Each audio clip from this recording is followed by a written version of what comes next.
if we stay ready, you don't have to get ready. You don't want to build your tools. You don't learn how to fight in the middle of a fight.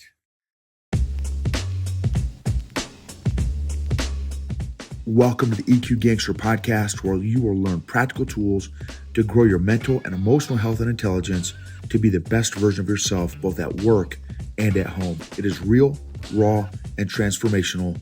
The journey of emotional growth isn't easy, but it's worth it. I believe in you.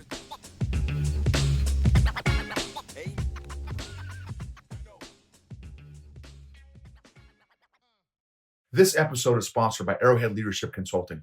What are your organization's biggest pain points right now? Low EQ leaders, weak managers, toxic culture, high turnover, low engagement, leader development, lagging behind company growth, no company career path. Let us know if your organization needs leadership coaching, workshops, training, or keynotes. Visit arrowhead-leadership.com for more details. Arrowhead-leadership.com. EQ Gangsters, another walkabout episode.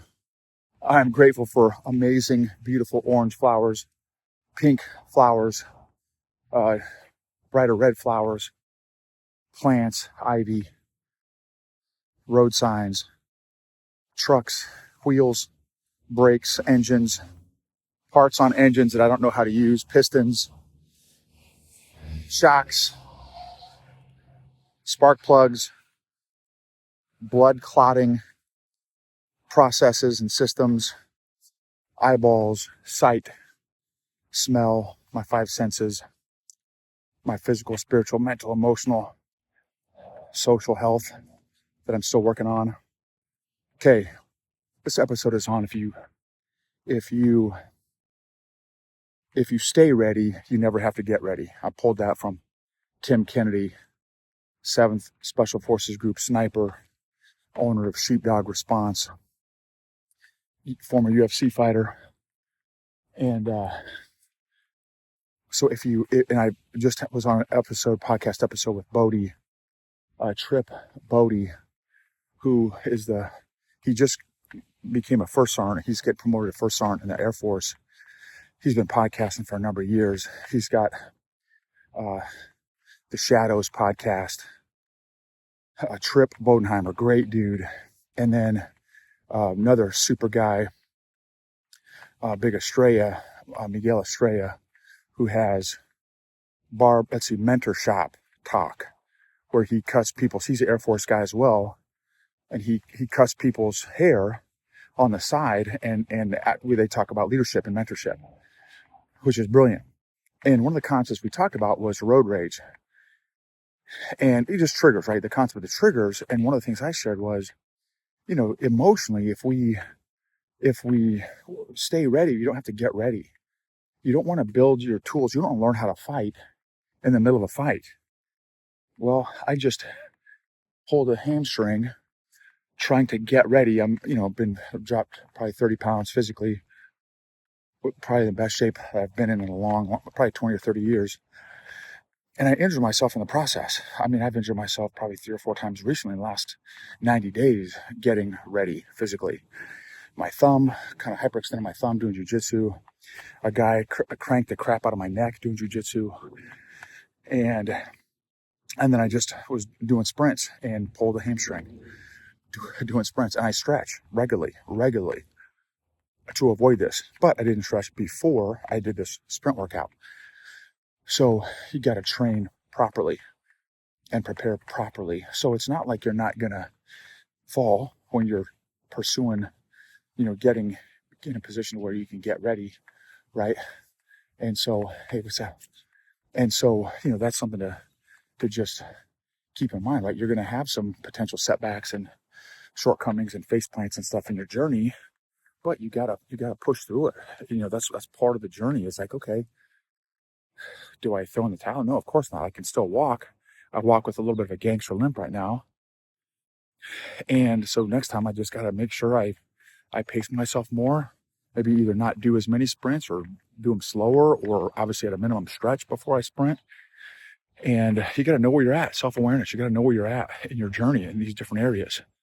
Spiritually, dude, I've been struggle bus. I'm trying to learn what abide means. I've got it on my knuckles, abide. Boom. For those y'all on YouTube, what abide? It's literally on my knuckles. I have no idea how to do it. But I'm asking God every day during my quiet time and devotions, reading my books, going on walks. Lord, teach me what on earth does abide mean. I had a breakthrough though in that area. So I've been praying about it and God gave me a breakthrough. Working with one of my clients this morning, and he's kind of working through the same thing. He's 20 years younger kid than me, and great dude, very successful business guy. And we have very similar personalities. And, again, we're kind of sharing, we're kind of working on this area together.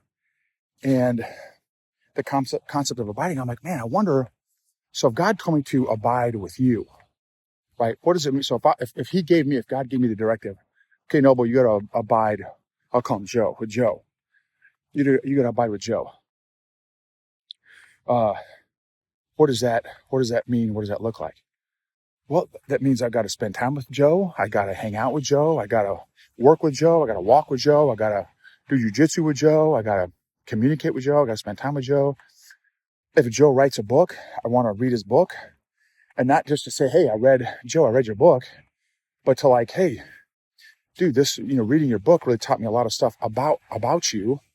That's going to be super helpful for me to better understand how you think and who you are and your values and likes and dislikes and all that stuff, right? And so that concept of abiding was super cool to kind of like personify it with God. Okay, well, I need to do the same thing with God.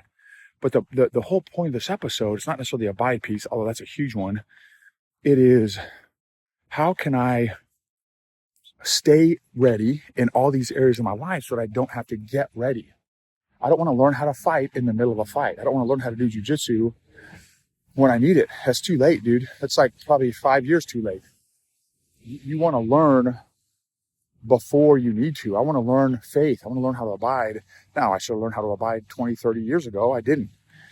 So spiritually, socially, mentally, emotionally, physically, I don't want to get in shape when I need to get in shape. I want to get in shape before I need to get in shape so that when I'm at the age, i.e. 60s, 70s, 80s, I don't have to be like, oh crap, I got to get in shape now. And thank God, I'm probably, again, like I said, the best shape I've been in decades. But still, I've got better shape to get into, and definitely in the other areas of my life as well. So what are those areas for you that, do a quick assessment, right? In all those different areas, how can you get better in those different areas, mentally, emotionally, physically, spiritually, socially? And what's something that you could do in each one of those areas to kind of move the needle up just 1 degree? I can't tell you. And I'll tell you, physically, losing 30 pounds physically, what it's done for me is it has made me so much more confident in every other area of my life. I'm eating better, so I don't have these sugar crashes and depressions and all this stuff, cloudy thinking and stuff like that. I'm eating better, which is affecting everything. I'm feeling better, which is affecting everything. And so I just want to get there in those other areas of my life as well. And I know it's going to take time, but thank God I'm on the journey. Thank God I'm on the journey, y'all. So I want to encourage you, get on the track, right? Start taking lessons, again, mentally, emotionally, physically, spiritually. Get some classes, right? Get some classes where you can start learning how to fight. Stay ready so you never have to get ready, but you got to get ready in order to stay ready. So thank you guys for being on this journey. Super grateful for you guys.